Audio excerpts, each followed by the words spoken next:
Hello बच्चों, आज हम करेंगे केमिस्ट्री का एक नया चैप्टर +1 का स्ट्रक्चर ऑफ एटम। ओके, तो सबसे पहले शुरुआत कहाँ से हुई थी? डाल्टन से। डाल्टन साहब ने कहा था एटम इज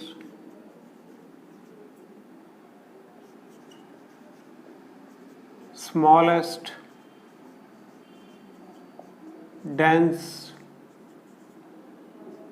indivisible पार्टिकल। 70 से लेके 80 या 90 ईयर्स तक ये थ्योरी चलती रही कि एटम जो है वो स्मॉलेस्ट है, डेंस है और इनडिविजिबल है, जिसको हम तोड़ नहीं सकते। ठीक है, फिर एक साहब आए क्रुक्स और जे थॉम्पसन।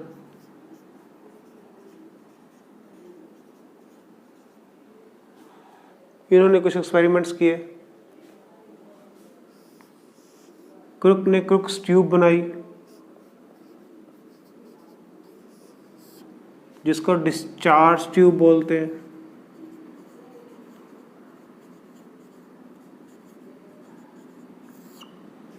डिस्चार्ज ट्यूब बच्चों इसलिए बोलते हैं क्योंकि इसमें हमने गैस को आयोनाइज करना होता है। कैसे करते हैं हम बात करते हैं इसकी, लेकिन काफ़ी अच्छा काम जो किया वो किया जे थॉम्पसन ने। इन्होंने क्रुक्स की डिस्चार्ज ट्यूब में कुछ एक्सपेरिमेंट किए, तो हम उसके बारे में अब बात करते हैं। ओके,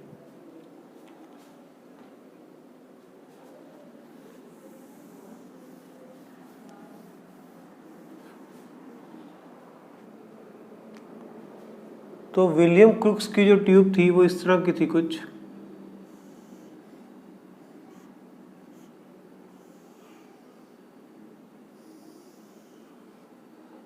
यहाँ पर इलेक्ट्रोड लगे हुए हैं।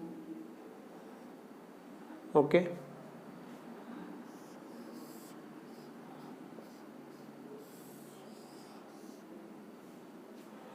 इसको जोड़ दिया हमने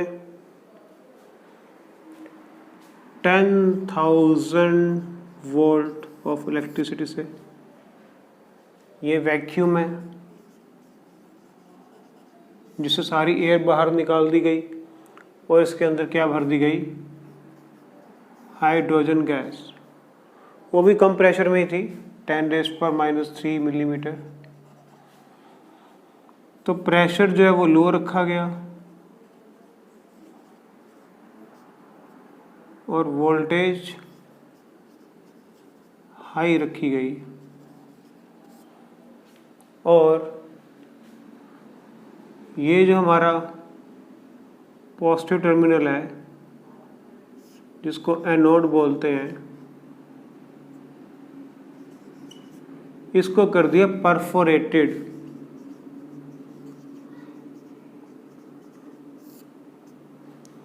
परफोरेटेड क्या होता है बच्चों?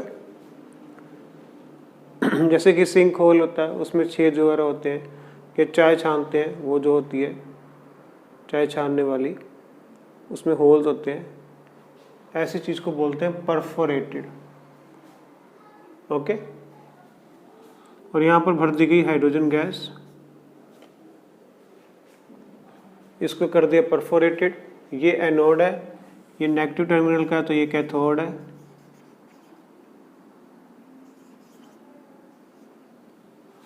ओके, ये क्रुक्स ट्यूब है, विलियम क्रुक्स की ट्यूब है जिस पे जे थॉम्पसन साहब एक्सपेरिमेंट कर रहे हैं। ओके, तो उन्होंने क्या किया? उन्होंने प्रेशर को लो कर दिया और वोल्टेज को हाई कर दिया। ठीक है, ऐसा इसलिए किया ताकि बच्चों ये जो गैस है हाइड्रोजन मॉलिक्यूल की फॉर्म में है, पहले एटॉमिक फॉर्म में आ जाए, फिर ये आयोनाइज हो जाए। इसलिए इस ट्यूब का नाम भी डिस्चार्ज ट्यूब है। ठीक है, हमने हाइड्रोजन गैस को क्या कर दिया? आयोनाइज कर दिया। जब ये गैस आयोनाइज होगी तो ये इलेक्ट्रॉन्स जो हैं, अभी तो हमको पता है कि इलेक्ट्रॉन्स हैं, तो जे थॉमसन साहब ने देखा कि कुछ रेस जो है वो नेगेटिव से पॉजिटिव की तरफ जा रही हैं। ओके, उन्हें कैसे पता लगा? वो दिख तो रही नहीं थी। उन्होंने यहाँ पर जो है फ्लोरेसेंट मटेरियल यूज़ किया जिंक सल्फाइड का। जिंक सल्फाइड पे जब वो रेस पड़ी तो चमक उठी, तो उस चमक से उन्होंने अंदाज़ा लगाया कि कुछ तो है जो कैथोड से एनोड की तरफ जा रहा है। ठीक है, तो उन्होंने इनका नाम रख दिया, इन रेस का नाम रख दिया एनोड रेज। ओके, इसका नाम क्या रख दिया गया? Anode rays. ओके, तो ये कैसे निकली कि हमने गैस को आयनाइज कर दिया, उसमें से कुछ चीज़ निकली जब इनको पता नहीं था क्या है, तो उन्होंने इसका नाम रख दिया एनोड रेज। और अब उन्होंने इस एनोड रे की स्टडी शुरू कर दी। ठीक है, तो उन्होंने देखा कि प्रॉपर्टीज क्या है इसकी। फर्स्ट प्रॉपर्टी उन्होंने निकाली कि they travel in straight line.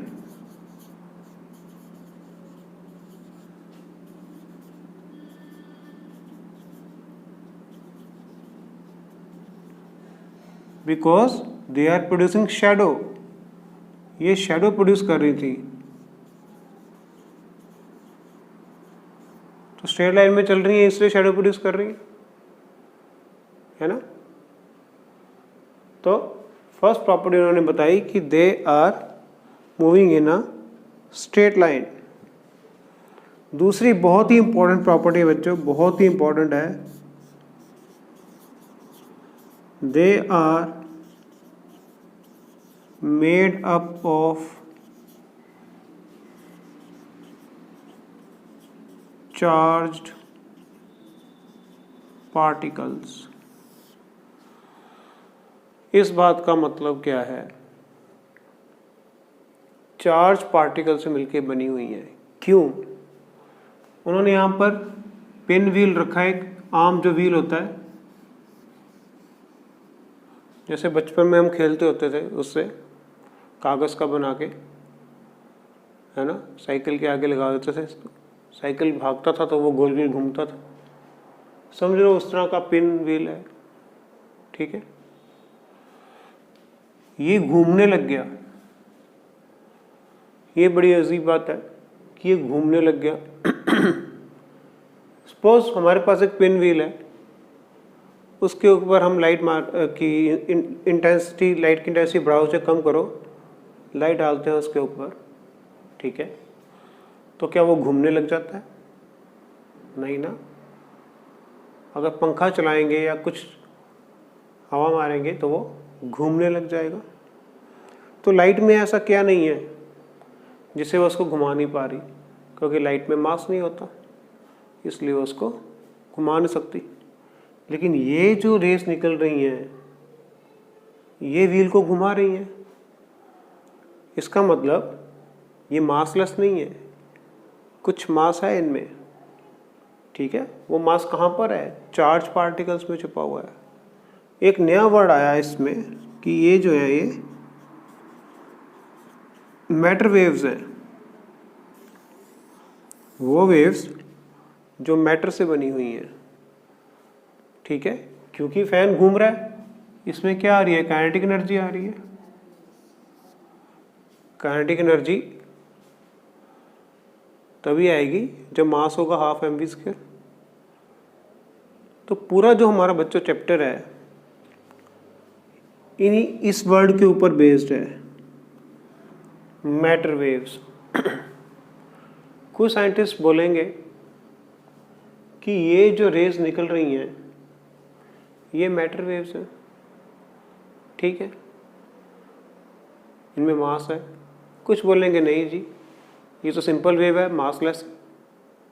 Okay, तो इसी पे चलता रहेगा आधा चैप्टर। फिर बात करेंगे हम कि इलेक्ट्रॉन जो है वो पार्टिकल है। फिर एक ब्रिलियंट साइंटिस्ट आएंगे, वो बोलेंगे नहीं जी, इसको वेव की तरह भी आप कंसिडर करो। तो चलता रहेगा। पहले हम लाइट की बात करेंगे कि ये वेव है या मैटर वेव है, फिर हम इलेक्ट्रॉन की बात करेंगे कि भाई साहब ये पार्टिकल है या ये भी एक वेव है। तो ये चलता रहेगा पूरा चैप्टर ऐसे ही, और बाद में इसका हम आउटकम निकालेंगे कि एक्चुअल में हो क्या रहा है। ओके, फिलहाल हम बात कर रहे हैं कि ये जो रेज यहाँ पर निकली हैं, इन्होंने पिन व्हील को घुमाया, पैडल व्हील को घुमाया, तो नेचुरली इनमें काइनेटिक एनर्जी आ गई, व्हील में काइनेटिक एनर्जी पार्टिकल से आई, तो इसलिए इनका नाम रख दिया गया मैटर वेव्स, और यहीं से इसका नाम पड़ गया यहाँ पर इलेक्ट्रॉन, चार्ज पार्टिकल, इलेक्ट्रॉन। क्योंकि ये नेगेटिव से पॉजिटिव की तरफ जा रहा है तो इस पे चार्ज क्या है, नेगेटिव है। तो एक नई चीज सामने आई, matter wave. Okay, matter wave का पता और कैसे लगा? Because they can be deflected bye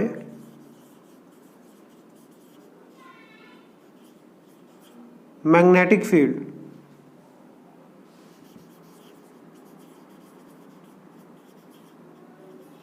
as well as electric field. अगर आप इनके रास्ते में एक मैग्नेट रख दो तो ये ऐसे डिफ्लेक्ट हो जाएंगी। अब सिंपल लाइट जो आ रही है उसके रास्ते में मैग्नेट रखो तो वो तो नहीं डिफ्लेक्ट होएगी, है ना। तो क्योंकि ये मैग्नेटिक फील्ड से भी डिफ्लेक्ट हो रही है, इसका मतलब है कि ये पार्टिकल से बनी हुई है। चार्ज पार्टिकल में ही मैग्नेटिज्म आएगा, ठीक है। जब हम पार्टिकल को ऑक्सीलेट करेंगे, ऐसे छेड़ेंगे, तो मैग्नेटिक वेव्स पैदा करेगा। क्योंकि मैग्नेटिक फील्ड वेव से भी डिफ्लेक्ट, मैग्नेटिक फील्ड से भी डिफ्लेक्ट हो रही थी, तो ये भी एक हिंट मिलता है कि ये क्या है, मैटर वेव्स, ठीक है। तो हमारे पास ये प्रॉपर्टीज आ गई मेन। अभी और बात करते हैं, इसको मैं रब कर रहा हूँ।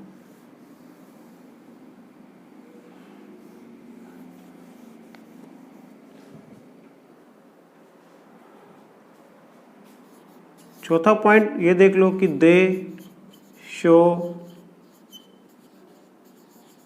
Heating effect. अगर इसके रास्ते में मेटल प्लेट रख दें तो वो हीट अप कर देते थे उनको। अब इससे ही पता लगता है कि पार्टिकल से बनी है। लाइट के सामने रख दो कोई ऑब्जेक्ट, वो हीट अप थोड़ा कर देगा उसको, है ना। Fifth, they can ionize the gas. अब गैस को आयोनाइज करने का मतलब मैंने ये बताया था कि ये हाइड्रोजन है, इसमें से इलेक्ट्रॉन निकल गया तो ये आयोनाइज होगी। तो इनमें इतनी काइनेटिक एनर्जी है कि they can ionize the gas, ठीक है। And they can produce X rays, और एक्सरेज तो वैसे ही आयोनाइज कर देती हैं, सिंपल सी बात, ठीक है। तो इसकी मेन ये फंडामेंटल प्रॉपर्टीज की बात कर ली हमने। इससे हमारे पास एक वर्ड आया कि ये जो रेस निकल रही हैं ये सिंपल वेव्स नहीं है, ये मैटर वेव्स है, ठीक है। अब जे थॉमसन साहब ने इसको ढूंढ लिया, ठीक है। अब इसके ऊपर उन्होंने और एक्सपेरिमेंट किया कि अगर ये पार्टिकल है ना, तो इसका कुछ ना कुछ मास तो होगा। अगर ये इलेक्ट्रॉन है, इसके ऊपर नेगेटिव चार्ज है, तो कुछ ना कुछ चार्ज तो होगा। तो अब वो ये ढूंढने में लग गए कि इसका मास कितना है और इसका चार्ज कितना है, ठीक है। अब ये तो पता लग गया कि एटम के अंदर भी कुछ है, एक सब एटॉमिक पार्टिकल है। तो जो डाल्टन साहब ने बोला था वो बात तो गलत हो गई। Atom is no longer indivisible, क्योंकि एटम के अंदर क्या है, एक इलेक्ट्रॉन है। सपोज हम गैस चेंज कर देते हैं तब भी यहाँ से निकलेगी रेस, बिकॉज इलेक्ट्रॉन तो हर एक के अंदर है। तो this a fundamental property of the matter कि उसके अंदर क्या है, वो इलेक्ट्रॉन्स हैं, ठीक है। तो अब वो उसका मास और चार्ज पता करने की कोशिश करते हैं। देखो कैसे करते हैं।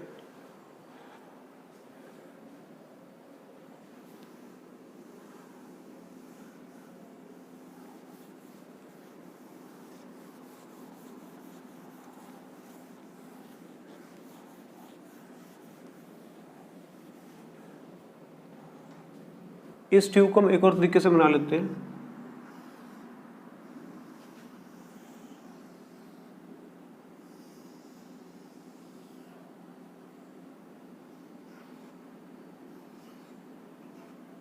ये कैथोड है, यहाँ से रेस निकल रही हैं, यहाँ पर हमने लगा दिया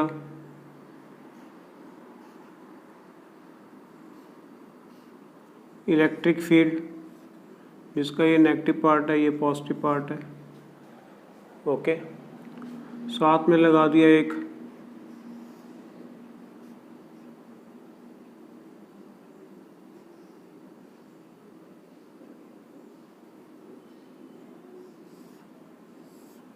कुछ ऐसे करके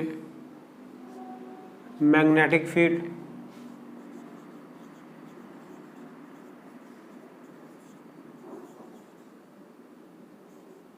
और ये इलेक्ट्रिक फील्ड है। ओके, और रेस को इतना इलेक्ट्रिक और मैग्नेटिक फील्ड बना दिया, बैलेंस किया कि रेस जो है सीधी जाके फ्लोरेसेंट ट्यूब पे टकराई। सपोज ए पॉइंट पे टकराएंगे, ठीक है। फिर उन्होंने क्या किया, पॉजिटिव चार्ज को ऑन कर दिया और मैग्नेटिक फील्ड को बंद कर दिया। फिर देखा कि ये अट्रैक्ट हुई पॉजिटिव चार्ज की तरफ और बी पार्ट पे टकराई, ठीक है। फर्स्ट स्टेप में उन्होंने क्या किया, फर्स्ट स्टेप में उन्होंने जितना इलेक्ट्रिक फील्ड देना था वो दे दिया, उसको मैग्नेटिक फील्ड के इक्वल कर दिया, ठीक है। जितना इलेक्ट्रिक फील्ड है, इलेक्ट्रिक फोर्स है, उतनी ही मैग्नेटिक फोर्स है, तो वो बैलेंस्ड है इस टाइम। ये उनका फर्स्ट स्टेप था। तो रे जो है एकदम सीधी गई क्योंकि बैलेंस हो गया, ना इधर जा पा रही ना उधर, बीच में। फिर उन्होंने क्या किया, सिर्फ इलेक्ट्रिक फील्ड दिया और वो यहाँ से यहाँ पहुँच गई। कि अब क्या किया उन्होंने, इलेक्ट्रिक फील्ड बढ़ा दिया, ठीक है। तो जो वो थी रेस तो थी यहाँ से ऐसे ऐसे ऐसे ऐसे ऐसे ऐसे ऐसे बी पे आके टकराई। पहले वो जा रही थी ऐसे, ठीक है। तो यहाँ से उन्होंने कुछ कैलकुलेशंस करी, ठीक है, और एक चीज़ निकाली जो है E/m, charge to mass ratio. इसका उनको फॉर्मूला दिया उन्होंने 2ye x² b²। y क्या है बेटे, मेजरेबल, ये डिस्टेंस y है। x क्या है, ये डिस्टेंस x है। x को भी मेजर कर सकते हैं, y को भी मेजर कर सकते हैं। कितना मैग्नेटिक फील्ड लगाया था वो यहाँ से मेजर कर सकते हैं। b जो है मैग्नेटिक फील्ड के लिए है, this is for magnetic field, this is for electric field, this is y axis, this is x axis. इन सब को मेजर करने के बाद वो चार्ज तो पता नहीं कर पाए, मास भी पता नहीं कर पाए, लेकिन इसकी E/m रेशो पता कर पाए, ठीक है। उन्होंने जो एक्सपेरिमेंट किया तो इसलिए था कि चार्ज पता लग जाए, मास पता लग जाए, लेकिन उनको सिर्फ E/m रेशो ही पता लग सकी, जो क्या थी 1.75 × 10⁻11 कूलम पर kg। ये निकली उनकी चार्ज टू मास रेशो, ठीक है। इसकी पूरी डेरिवेशन है, ये कैसे आई है, फिजिक्स का पार्ट है, आपको जानने की ज़रूरत नहीं है, आपसे कोई नहीं पूछेगा। हाँ फार्मूला पूछ सकते हैं तो फार्मूला आप लर्न कर लेना। ओके, इससे ज़्यादा आपसे कुछ नहीं पूछेंगे, लेकिन ये वैल्यू आपने लर्न करनी है, ये वैल्यू बहुत इंपॉर्टेंट है। ठीक है, तो जे थॉम्सन साहब ने जो एक्सपेरिमेंट किया उससे हमारे पास एक चीज़ आ गई जो है E/m ratio, charge to mass ratio. अभी भी हमें नहीं पता था कि इलेक्ट्रॉन के ऊपर चार्ज कितना है और उसका मास कितना है। ठीक है,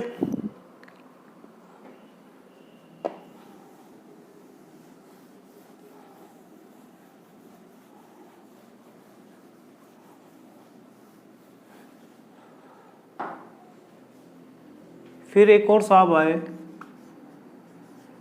मिलिकन, उन्होंने ऑयल ड्रॉप एक्सपेरिमेंट किया। ये क्या है, ये कंटेनर ले लिया उन्होंने, इसके अंदर परफोरेटेड एनोड लगा दिया, ये कैथोड है, यहाँ पर हाइड्रोजन गैस है, यहाँ पर एक एटोमाइज़र लगा दिया समथिंग लाइक दिस, जिससे एटम्स की फॉर्म में ऑयल निकल रहा है। ऑयल ही क्यों यूज़ किया उन्होंने, वाटर इसलिए यूज़ नहीं किया कि वो इवेपोरेट हो जाता। ठीक है, यहाँ पर चार्ज की वजह से जिसका लो वेपर प्रेशर है वो ऑयल उन्होंने यूज़ किया। यहाँ पर लगा दिया एक्स रेज, जो एक्स रेज प्रोड्यूस करेगा। यहाँ पर एक लगा दी टेलीस्कोप, जिससे हम देख सकें, और यहाँ पर है हाइड्रोजन गैस पोज, ये है पॉजिटिव टर्मिनल, ये है नेगेटिव टर्मिनल। एक रफ सा मैंने आइडिया दिया है कि मिलिकन ऑयल ड्रॉप एक्सपेरिमेंट में इंस्ट्रूमेंट कैसा था। एक एटोमाइज़र था जो कि ऑयल की ड्रॉप्स को एटम्स जितना छोटा कर दे। ठीक है,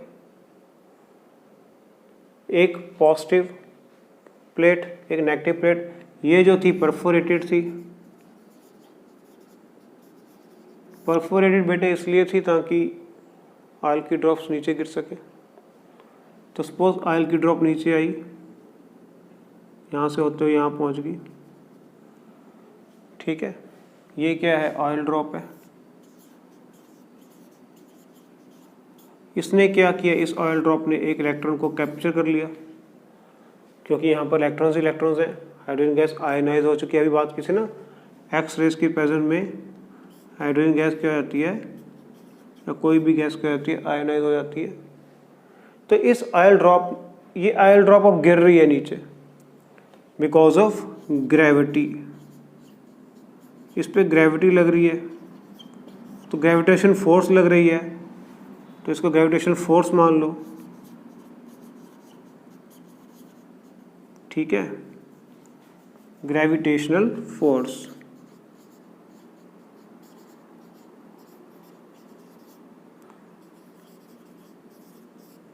mg लग रही है, ये नीचे गिर रही है। नीचे आते आते वो क्या हो गई, आयनाइज हो गई, उसने एक इलेक्ट्रॉन कैप्चर कर लिया ऑयल ड्रॉप ने, और यहाँ पर हमने इलेक्ट्रिक फील्ड को बढ़ा दिया। अब पॉजिटिव फील्ड क्या करेगा, नेगेटिव को ऊपर खींचने की कोशिश करेगा। ड्रॉप जो है वो नीचे गिर रही है, यहाँ गिरना चाहती है, लेकिन इलेक्ट्रिक फील्ड जो है पॉजिटिव उसको ऊपर ले जाना चाहता है, क्योंकि वो चार्ज हो गई है। अब चार्ज नहीं होती तो नीचे गिर जाती, लेकिन गैस की वजह से वो चार्ज हो गई, अब वो नीचे नहीं गिर पा रही क्योंकि पॉजिटिव उसको अट्रैक्ट कर रहा है। तो बीच में कहीं जाके वो स्टेबल होगी, जिसको हमने टेलीस्कोप से देख लिया। ठीक है, तो इस पे इलेक्ट्रिक फील्ड भी लगा है ना, ई इलेक्ट्रिक फील्ड लगा, जो कि mg के इक्वल होगा। जितनी फोर्स वो ऊपर लेके जा रहा है इलेक्ट्रिक फील्ड, उसको उतनी फोर्स से ग्रेविटेशन फोर्स को नीचे लेके आ रही है, तो E हमारा mg के इक्वल हो गया। ओके, तो E क्या हो गया, mg/E। मास हमें पता ही है, जी वर्ग पता ही है, इलेक्ट्रिक फील्ड तो हम दे रहे हैं, हमें पता ही है। तो इससे हमारे पास क्या आ गया बच्चों, इस एक्सपेरिमेंट से हमारे पास इलेक्ट्रॉन के ऊपर कितना चार्ज है वो आ गया, जिसकी एग्जैक्ट वैल्यू है 1.6 इंटू 10⁻⁹ कूलम। तो इस तरह से मिलिकन ऑयल ड्रॉप से हमारे पास इलेक्ट्रॉन के ऊपर कितना चार्ज है वो आ गया। ठीक है, इस एक्सपेरिमेंट के बारे में भी आपसे कुछ नहीं पूछेगा कोई, आपको सिर्फ ये याद करना है कि उसके ऊपर चार्ज कितना होता है। तो हुआ क्या, एटमाइजर से ऑयल ड्रॉप आई, परफोरेटेड एनोड से होती हुई नीचे गिर रही थी, लेकिन गैस के कांटेक्ट में आई तो आयनाइज हो गया वो, उसने आयनाइज गैस से एक इलेक्ट्रॉन कैप्चर कर लिया। हमने इलेक्ट्रिक फील्ड बढ़ा दिया तो वो ऊपर जाने की कोशिश कर रही है। अब ये फोर्स जो है, इलेक्ट्रिक फोर्स, ग्रेविटेशनल फोर्स, दोनों बैलेंस हो चुकी हैं। ठीक है, यहाँ पे तो उससे हमारे पास चार्ज आ गया।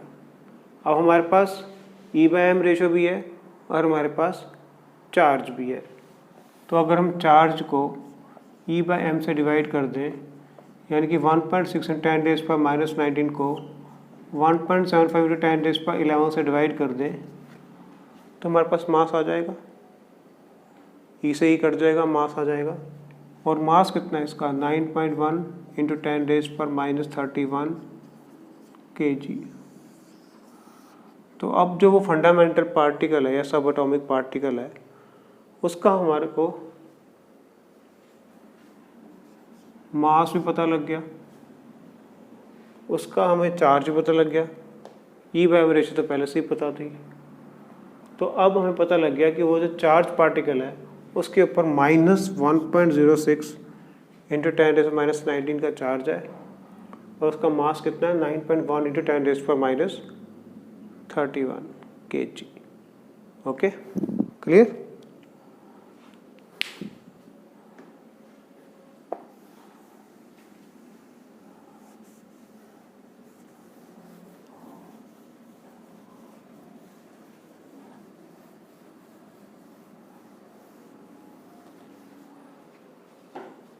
अब एक साइंटिस्ट और आए, गोल्डस्टीन।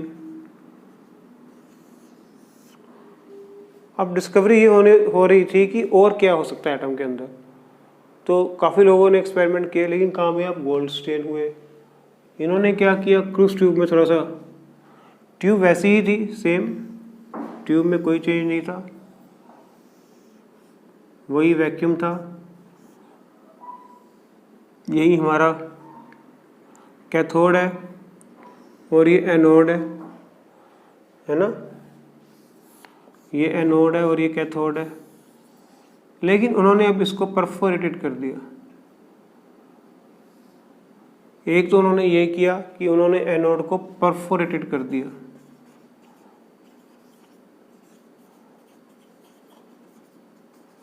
और प्रेशर को बढ़ा दिया, 10⁻⁻1 कर दिया ताकि गैस ज़्यादा हो। जे थॉमसन ने एक्सपेरिमेंट जब किया था तो गैस बहुत कम थी, उसके अंदर कम गैस इसलिए थी ताकि कैलकुलेशन उनकी आसान हो जाए। लेकिन गोल्डस्टीन ने गैस के मॉलिक्यूल्स की नंबर बढ़ा दिया, प्रेशर बढ़ा दिया और एनोड को परफोरेट कर दिया। तो उनको यहाँ से कलर्ड वेव्स निकलती दिखी जो कि जिंक सल्फाइड पे टकराई। वैसे भी वो कलर्ड ही थी, ठीक है। उन्होंने इसका नाम रख दिया एनोड रेज, या कैनाल की तरह चल रही है इसलिए कैनाल रेज, ठीक है। तो हमारे पास अब क्या आ गई, एक नई तरह की रेज आ गई जिसको हम बोलते हैं एनोड रेज। बट कई गलत सोचते हैं कि ये प्रोटॉन्स हैं, प्रोटॉन है। ये प्रोटॉन नहीं है। क्यों? क्योंकि हाइड्रोजन के पास तो एक ही प्रोटॉन है, हीलियम के पास फिर ज़्यादा हो गए, 2 हो गए, ऐसे बढ़ते जाएंगे।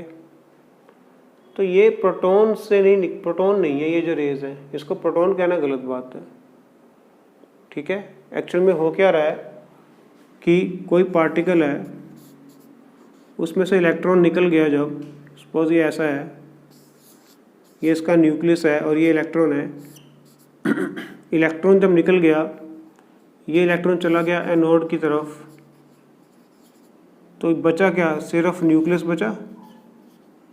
ये जाएगा कैथोड की तरफ, प्रोटॉन थोड़े जा रहा है कैथोड की तरफ, ठीक है। तो इसलिए ये कहना कि ये प्रोटॉन है, गलत है। प्रोटॉन ये है अगर हम हाइड्रोजन गैस ले रहे हैं तो, क्योंकि हाइड्रोजन गैस के पास सिर्फ एक ही इलेक्ट्रॉन है और एक ही प्रोटॉन है। जब इलेक्ट्रॉन निकल के एनोड की तरफ चला गया तो वहाँ से प्रोटॉन जाएगा। सिर्फ इन केस ऑफ हाइड्रोजन ये प्रोटॉन है, ओके, अदरवाइज ये प्रोटॉन नहीं है। तो अब एक नई रेस का पता लग गया, एनोड रेस।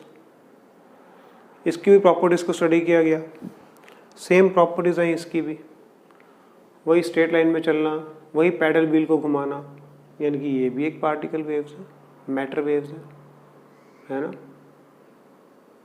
और इन्होंने मैग्नेटिक फील्ड से डिफ्लेक्ट हुई, इलेक्ट्रिक फील्ड से डिफ्लेक्ट हुई है, ठीक है। तो इनका चार्ज निकाला गया, चार्ज तो सेम निकला, प्रोटॉन के केस में पॉजिटिव आ गया, प्रोटॉन का चार्ज है ये, ठीक है, ओके। इसका मास निकाला गया, इसका मास है 1.6 समथिंग इंटू 10⁻⁻27 kg, ये इसका मास आ गया, ओके। आगे भी करना तो 6725 है, ठीक है। अगर हम इसकी E/m रेशो निकालते हैं तो वो फिक्स नहीं है, क्योंकि प्रोटॉन नहीं है, ये कुछ भी आ सकती है। तो लाइटेस्ट जब पार्टिकल लिया गया तो E/m रेशो हमारी मैक्सिमम आई, तो वही लेके चलते हैं हम। लाइटेस्ट क्या है, हाइड्रोजन का प्रोटॉन, ओके। तो इस तरह से हमारे पास एक और सब एटॉमिक पार्टिकल आ गया, प्रोटॉन, जिसका जो चार्ज है वो कितना है, 1.6 10⁻⁻19, जिसका मास कितना है 1.67 इंटू 10⁻⁻27, ठीक है। तो अब एक इलेक्ट्रॉन की डिस्कवरी हो गई और एक प्रोटॉन की डिस्कवरी होगी। बस इसमें यही बात ध्यान रखनी है कि जो E/m रेशियो है इसकी depends upon the nature of gas, कौन सी गैस आप ले रहे हो। ये मान लेना कि ये प्रोटॉन है, गलत है। और साथ में ये मान लेना कि ये कैथोड से ही निकल रही हैं या कैथोड एनोड से निकल रही, वो भी बात गलत है। ये कैथोड से चल रही हैं, वो एनोड से चल रही हैं, निकल नहीं रही हैं, ओके। गैस तो सब जगह भरी हुई है, कैथोड से थोड़ा निकलेंगी, वो कैथोड से निकली नहीं है, कैथोड की तरफ से आ रही हैं, ठीक है। तो हमारे पास इलेक्ट्रॉन भी आ गया और प्रोटॉन भी आ गया। न्यूट्रॉन का तो अभी आता पता ही नहीं है कहाँ पर है। तो नेक्स्ट समस्या ये थी कि ये एटम के अंदर रहते कैसे हैं। तो उसका आंसर क्या है, भाई एटम के अंदर हमने सब एटॉमिक पार्टिकल ढूंढ लिए, इलेक्ट्रॉन एंड प्रोटॉन, तो वो रहते कैसे हैं। तो इसका आंसर हमें जे थॉमसन साहब ने दिया। क्या दिया वो देखते हैं।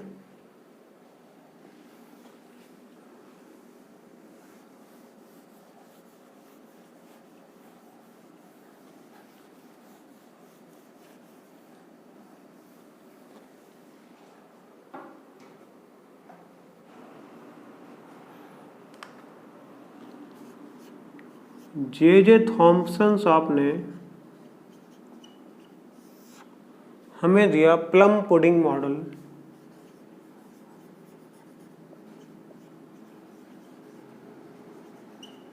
या इसको हम वाटरमेलन मॉडल बोल देते हैं। एक्चुअली में उन्होंने कहा क्या, उन्होंने कहा कि जो एटम है वो स्फीयर है, किसका बना हुआ, प्रोटॉन का। तो जितना भी ये स्फीयर है ये प्रोटॉन क्लाउड है और कुछ भी नहीं है, प्रोटॉन का क्लाउड है।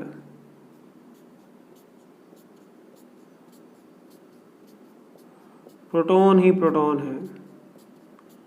जैसे रात हो जाए तो स्काई का जो ब्लैक कलर है वो सारा का सारा प्रोटॉन्स ही प्रोटॉन्स हैं, अगर ये मान लें हम।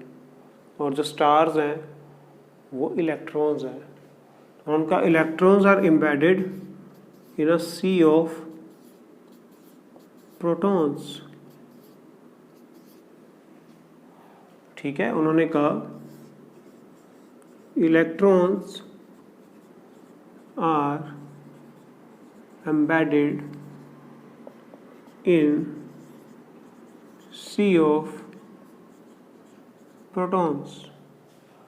सारा का सारा चार्ज है पॉजिटिव। जैसे वाटरमेलन का जो जूसी पार्ट है रेड कलर वो प्रोटॉन है और जो सीड्स है वो इलेक्ट्रॉन है। बस फर्क सिर्फ इतना ही है कि एटम न्यूट्रल होता है तो जितने प्रोटॉन्स हैं उतने ही इलेक्ट्रॉन्स हैं। ठीक है, ये उनका मॉडल है। इसको प्लम पुडिंग मॉडल बोलते हैं। इस चीज़ से हम बोलते हैं कि इलेक्ट्रिकली क्या है, न्यूट्रल है। चाहे ये मॉडल गलत था लेकिन इसको बहुत प्रेस मिली। ठीक है, लेकिन जैसे जैसे टाइम पास होता गया इस मॉडल की कमियां नज़र आने लग गई। ठीक है, और रदरफोर्ड साहब के आने के बाद तो ये मॉडल जो है वो डिस्कार्ड ही कर दिया गया। ठीक है, हम बात करते हैं रदरफोर्ड मॉडल की।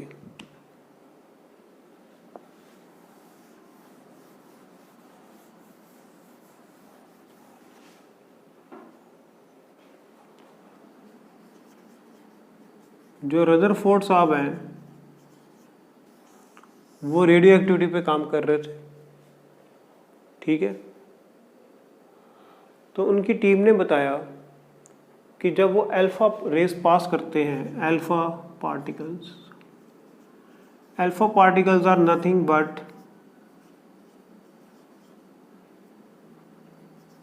Nucleus of helium.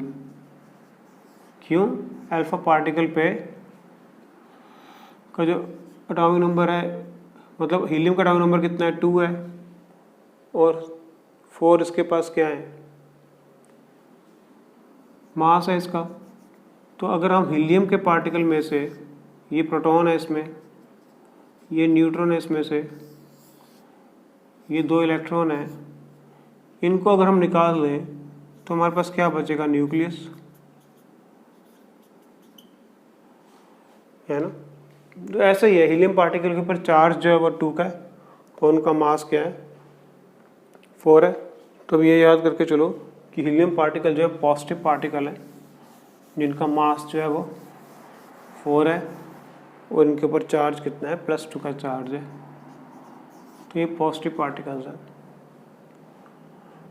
तो उन्होंने देखा कि सपोज ये एक सोर्स है जहाँ से हीलियम आ रहा है, रेडियम है जहाँ से हीलियम पैदा हो रहा है।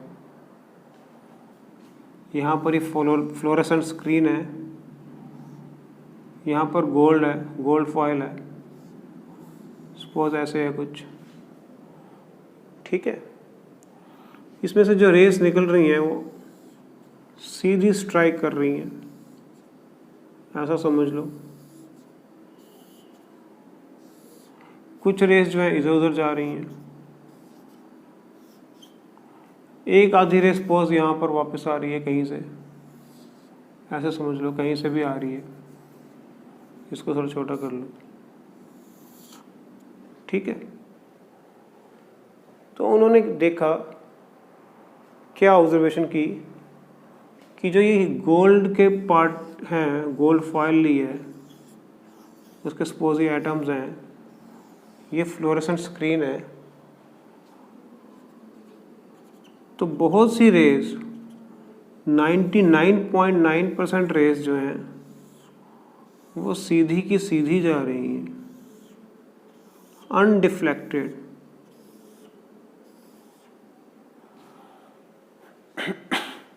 अगर रदरफोर्ड साहब का मॉडल सही होता, जो कह रहे थे कि सारा का सारा जो वो है एटम है वो कुछ नहीं है, प्रोटॉन है, क्लाउड ऑफ प्रोटॉन है, तो जो रे आती वो वापस चली जाती, जो रे आती वापस, क्योंकि पॉजिटिव पॉजिटिव को रिपेल करता है।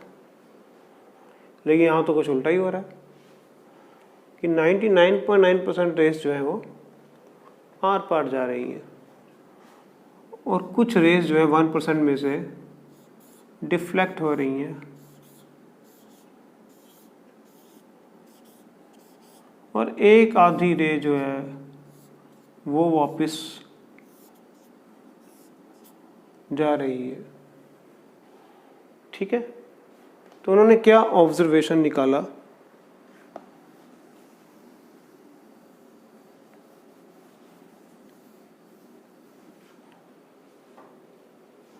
तो उनका ऑब्जर्वेशन ये था कि most of the space around atom is empty. सारी की सारी स्पेस तो खाली पड़ी है।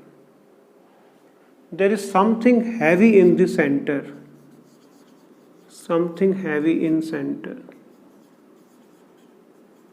which is made up of positive charge.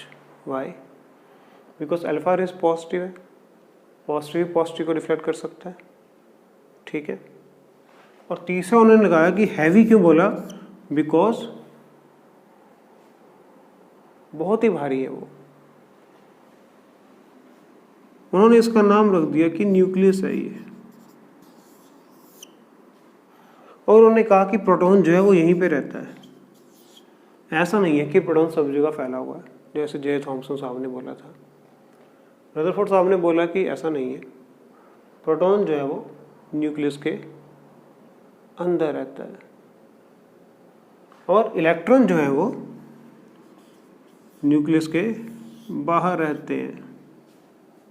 ठीक है, सारा का सारा मास किसकी वजह से है, प्रोटॉन की वजह से है। क्यों, हमने अभी बात की थी बच्चों कि जो प्रोटॉन है उसका मास कितना है, मास ऑफ प्रोटॉन कितना है, 1.675 into 10 raised power minus 27 kg, and mass of electron कितना है, 9.1 into 10 raised power minus 31। अगर हम इन दोनों को डिवाइड करते हैं तो हमारे पास एक वैल्यू आती है 1837। तो जो इलेक्ट्रॉन है वो 1837 टाइम्स हल्का है, प्रोटॉन तो बहुत ही बड़ा हो गया फिर उसके सामने। तो सारा का सारा मास जो है किसकी वजह से है, प्रोटॉन की वजह से है, और वो हैवी है इसलिए उसने अल्फा पार्टिकल्स को रोक लिया। वो पॉजिटिव चार्ज का है इसलिए उसने उसको डिफ्लेक्ट कर दिया। ठीक है, तो यहाँ से एक नया मॉडल दिया उन्होंने जिसका नाम रखा गया स्पेस मॉडल।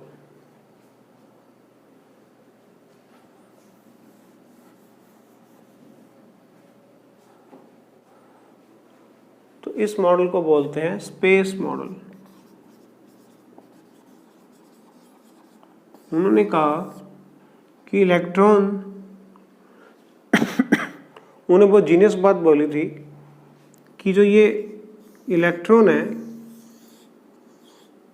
ये इसके चारों तरफ घूम रहा है। जो वो इलेक्ट्रोस्टैटिक फोर्स और ट्रैक्शन है जो इसको नीचे लेके आ रही है उसको वो यूज कर रहा है in the form of centripetal force. जैसे हमारी अर्थ है वो सन में गिरना चाह रही है, लेकिन वो जो फोर्स और ट्रैक्शन है उसको सेंट्रीपिटल फोर्स में कन्वर्ट कर रही है जिससे वो चारों तरफ घूम रही है। जैसे एक स्टोन है आपके हाथ में, उसको धागे से अपने बांध के चला रहे हैं आप, तो समझ लो धागा क्या है जिसने उसको सर्कल में रखा हुआ है, सेंट्रीपिटल फोर्स है। ठीक है, तो इसी तरह से उन्होंने कहा कि ये जो इलेक्ट्रॉन है ये रुका नहीं हुआ, रुका होता तो नीचे गिर जाता अट्रैक्शन की वजह से। ये घूम रहा है प्रोटॉन के चारों तरफ ये क्या कर रहा है, रिवॉल्व कर रहा है। वो जो इलेक्ट्रोस्टैटिक फोर्स अट्रैक्शन है उसको उसने सेंट्रीपिटल फोर्स में कन्वर्ट कर दिया। ठीक है, तो इस तरह से हमारे पास स्पेस मॉडल आ गया। Like our solar system in which planets are revolving around the sun, same is the case with electrons are revolving around the nucleus. Okay, तो हम वाटरमेलन मॉडल से स्पेस मॉडल की तरफ आ गए, लेकिन ये जो उनका मॉडल था ये भी ज़्यादा देर टिक नहीं पाया। क्यों, इसकी बात करते हैं।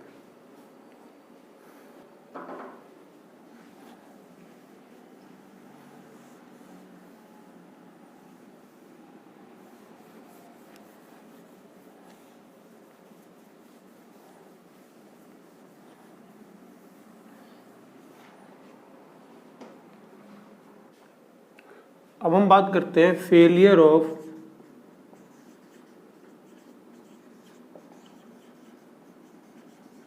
Rutherford model. रदरफोर्ड साहब ने कहा था कि इलेक्ट्रॉन जो है वो सोलर सिस्टम की तरह है, मतलब सोलर सिस्टम प्लैनेट्स की तरह है जो न्यूक्लियस के चारों तरफ घूम रहा है, जैसे कि अर्थ भी सन के चारों तरफ घूम रही है। बट अर्थ तो चार्ज पार्टिकल नहीं है,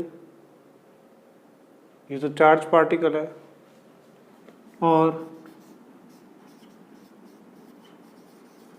मैक्सवेल की इलेक्ट्रोमैग्नेटिक थ्योरी आई थी उस टाइम, जो ये प्रूव करती थी कि कोई भी चार्ज पार्टिकल जब सर्कुलर पाथ में घूमता है, अपनी डायरेक्शन चेंज करता है, जैसे कि सर्कुलर पाथ है, इससे हम यहाँ जाना चाहते हैं लेकिन हमें सेंट्रीपिटल फोर्स यहाँ ले आती है, फिर यहाँ हम कॉन्स्टेंटली अपनी डायरेक्शंस को क्या कर रहे हैं, चेंज कर रहे हैं। तो मैक्सवेल साहब ने कहा कि जब भी कोई चार्ज पार्टिकल अपनी डायरेक्शन चेंज करता है और सर्कुलर पाथ में घूमता है, यानी कि तो डायरेक्शन चेंज करेगा ही करेगा, it radiate energy, liberate energy. Energy को क्या करता है, लिबरेट करता है, लूज एनर्जी, जैसे मर्जी समझ लो।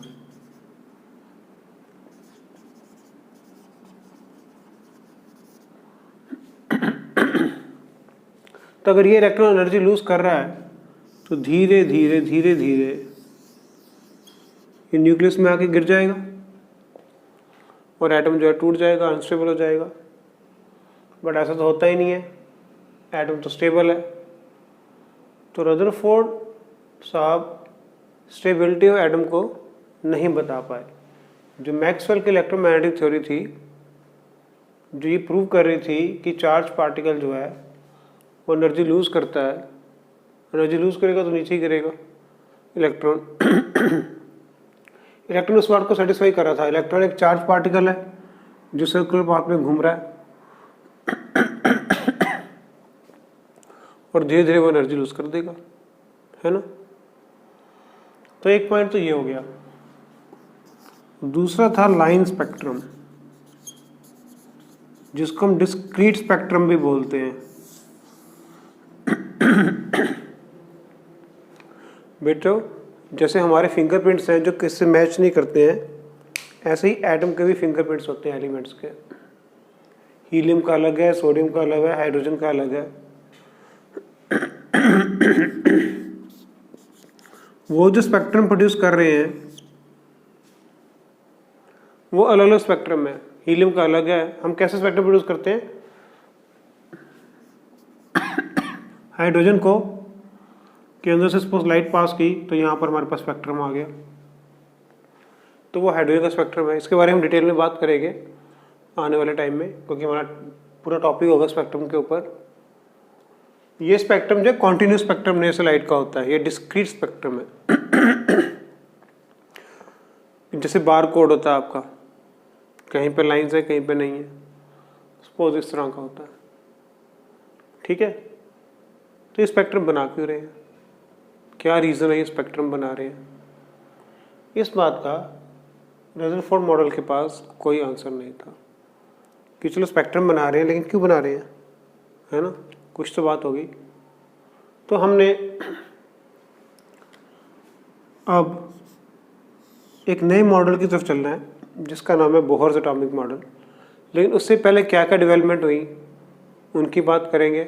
फिर बोहर साहब ने कैसे इन चीज़ों को करेक्ट किया, कैसे आंसर दे पाए स्पेक्ट्रम के बारे में या इनके ऑर्बिट्स के बारे में।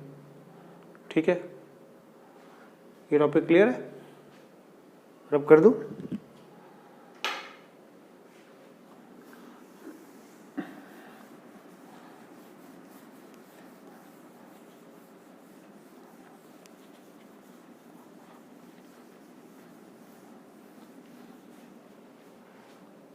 एक साइंटिस्ट है चैडविक। चैडविक साहब ने क्या किया?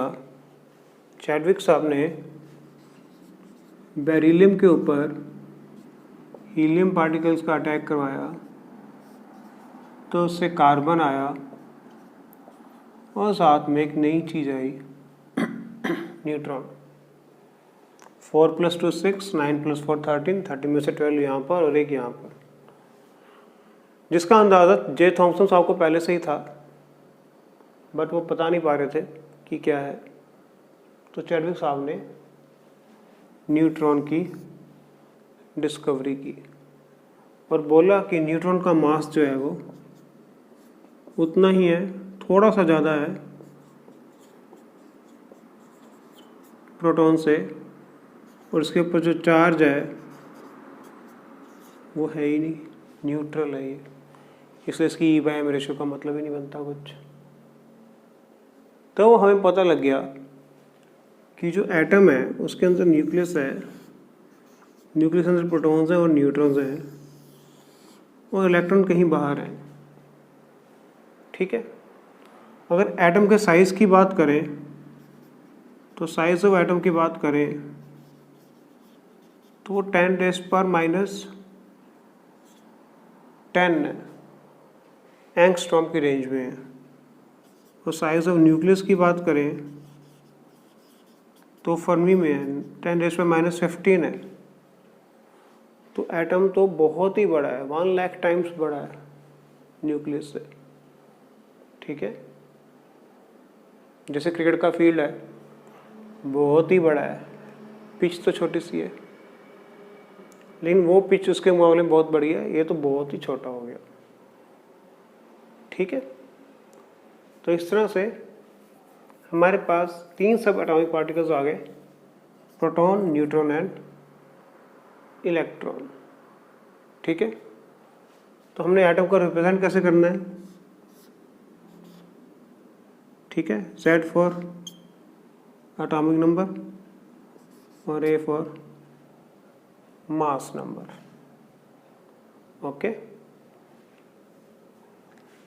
तो ये हमारा क्या है? सिंबल।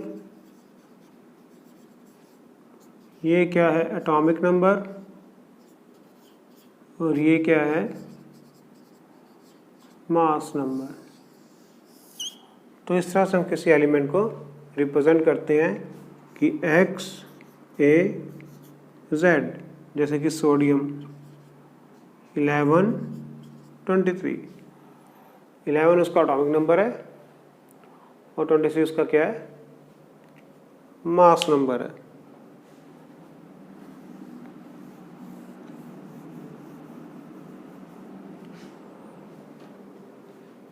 तो बच्चों, जितना एटॉमिक नंबर होता है उतना ही प्रोटॉन्स होते हैं। अगर ये इसमें 11 एटॉमिक नंबर है तो इसमें प्रोटॉन्स भी 11 है। और अगर ये न्यूट्रल स्पीशी है, कोई इलेक्ट्रॉन इसने लूज या गेन नहीं किया, तो उतने ही इसमें क्या होते हैं? इलेक्ट्रॉन होते हैं। शर्त यह है कि ये न्यूट्रल होना चाहिए। और जो मास नंबर है वो जो है वो प्रोटॉन्स प्लस न्यूट्रॉन्स की वजह से है। एटॉमिक नंबर प्रोटॉन्स के इक्वल होता है, अगर वो न्यूट्रल है तो इलेक्ट्रॉन्स के भी इक्वल होता है। लेकिन मास नंबर जो होता है वो प्रोटॉन्स प्लस न्यूट्रॉन से मिलकर बना हुआ है। सपोज में प्रोटॉन्स गिवन है, मास नंबर गिवन है, तो न्यूट्रॉन्स हम निकाल सकते हैं, mass number minus proton. Proton atomic number के इक्वल होते हैं, तो हम ऐसे लिख सकते हैं mass number minus atomic number, ऐसे भी आ सकता है। ठीक है, क्लियर?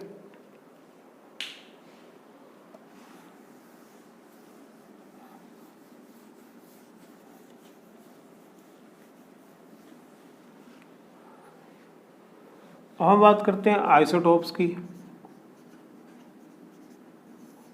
आइसोटोप्स वो होते हैं बच्चों जिनका एटॉमिक नंबर सेम होता है बट मास नंबर अलग अलग होता है। इनको क्या बोलते हैं? आइसोटोप्स।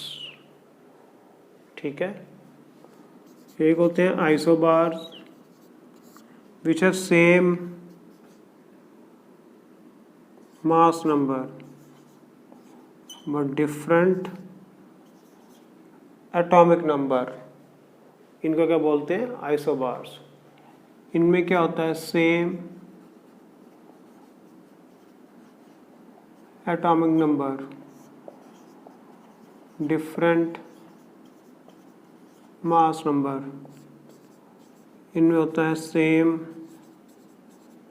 मास नंबर, डिफरेंट एटॉमिक नंबर। ठीक है, ओके। एक होते हैं isotones which are same number of neutrons, जैसे कि C6H14 नाइट्रोजन, ऑक्सीजन। 14-6 8 न्यूट्रॉन्स। कैसे आते हैं वो? Mass number minus atomic number. तो 14-6 8, 15-7 8, 16-8 8। तो सेम न्यूट्रॉन्स हैं, इनको क्या बोलते हैं? आइसोटोन्स। ओके, सिंपल सी बातें हैं, 9th में भी की हुई हैं।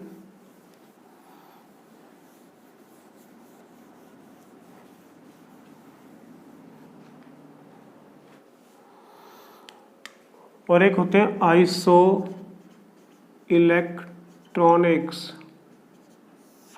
which have same number of electrons।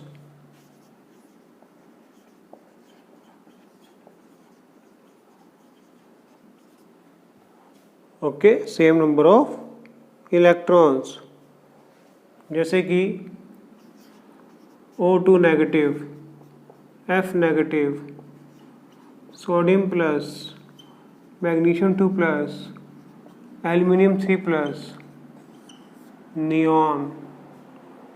बच्चों, नियॉन के पास कितने इलेक्ट्रॉन्स हैं? 10। ओके, अब इसके पास 8 है, 2 गेन कर लिए तो कितने हो गए? 10। इसके पास 9 है, 1 गेन कर लिए, कितने हो गए? 10। इसके पास 10 है, 1 लूज कर दिया, 11 है, 1 लूज कर दिया, कितने हो गए? 10। 12 है, 2 लूज कर दिए, 10। 13 है, 3 लूज कर दिए, 10। तो ये सब क्या है? आइसो इलेक्ट्रॉनिक स्पीशीज है।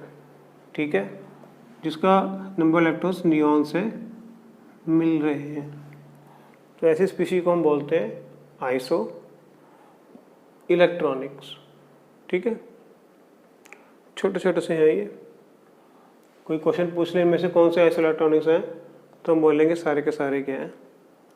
आइसो इलेक्ट्रॉनिक्स हैं। ठीक है,